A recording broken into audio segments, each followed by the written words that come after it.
দীর্ঘ ৮ মাস পর বৈষম্য বিরোধী ছাত্র আন্দোলনে প্রথম শহীদ আবু সাইদ হত্যায় ৭১ জনের বিরুদ্ধে মামলা করেছে বেগম রোকেয়া বিশ্ববিদ্যালয়ের প্রশাসন। মামলার পরপরই বিশ্ববিদ্যালয়ের সাবেক ২ কর্মকর্তাকে গ্রেপ্তার করেছে পুলিশ। নানা আলোচনা সমালোচনার মুখে বুধবার তাজহাট মেট্রোপলিটন থানায় মামলা দায়ের করেন রেজিস্ট্রার ডক্টর হারুনুর রশিদ। শাহ বাইজিদ আহমেদের প্রতিবেদন।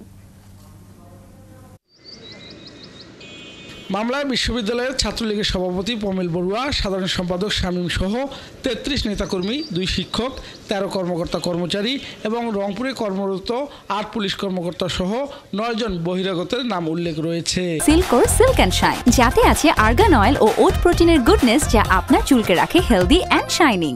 এছাড়া অজ্ঞাতনামা আরও ৮০ থেকে ১০০ জন আসামি করা হয়েছে।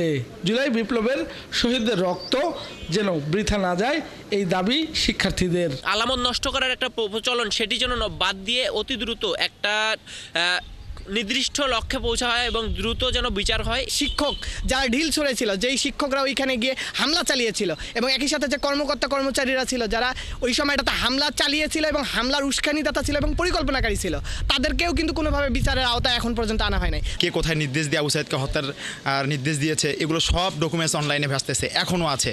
এরপরেও দীর্ঘ ৯ মাস হওয়ার পরও আজকের প্রশাসন কেন এর কোনো একটা সুরাহা করতে পারছে না? উত্তাল জুলাই আন্দোলনে ১৬ জুলাই প্রথম আত্মহুতি দেন বিশ্ববিদ্যালয়ের ইংরেজি বিভাগের শিক্ষার্থী আবু সাইদ। একই দিনে ৩০ জন শিক্ষার্থী গুলিবিদ্ধ, আহত হন আরও ৫০ জনেরও বেশি শিক্ষার্থী।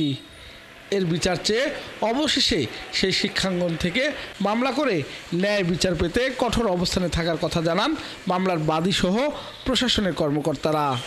এই বিশ্ববিদ্যালয়ের সকল শিক্ষার্থীর দাবি হলো যে অভিযুক্তদের জন্য দ্রুত গ্রেপ্তার করা হয় এবং আরও যাদের নাম আমরা দেইনি কিন্তু তারা কিন্তু সংশ্লিষ্ট ছিল, তাদেরও ভিডিও অডিও ফুটেজ আছে, সেগুলি দেখে যেন তাদেরকেও চিহ্নিত করে তাদেরকেও যেন আইনের আওতায় নিয়ে আসা হয়। ছাত্র ছাড়াও কর্মকর্তা কর্মচারী, শিক্ষক, বহিরাগত পুলিশ, এদের ব্যাপারে কিভাবে এই ডকুমেন্ট আমি দিতে পারবো প্রত্যেকটা আপনাদের? কেন দেরি হলো? 9 মাস লাগলো। বিশ্ববিদ্যালয়ে আগে কোনো কাজ হয়নি। মামলায় আসামিদের মধ্যে রয়েছে পুলিশের ৮ কর্মকর্তা। তবে এ ব্যাপারে ক্যামেরায় কোনো কথা বলতে চাননি কোনো পুলিশ কর্মকর্তা। পরে টেলিফোনে উপপুলিশ কমিশনার জানায় এই মামলায় আসামি ধরা হয়েছে। আসলে একজন ধরা পড়ছে, বাকিদেরকে আমরা কাজ করতেছি, আমাদের কাজ করতেছি, আমরা ওদেরকে প্রয়োজনীয় গাইডলাইন প্রদান করছি।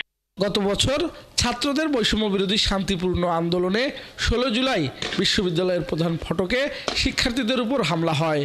পুলিশের পাশাপাশি শিক্ষক, কর্মকর্তা কর্মচারীদের একাংশের হামলায় জড়িত থাকার অভিযোগ ছিল প্রথম থেকেই। শাহ বাইজিদ আহমেদ, ৭১, রংপুর।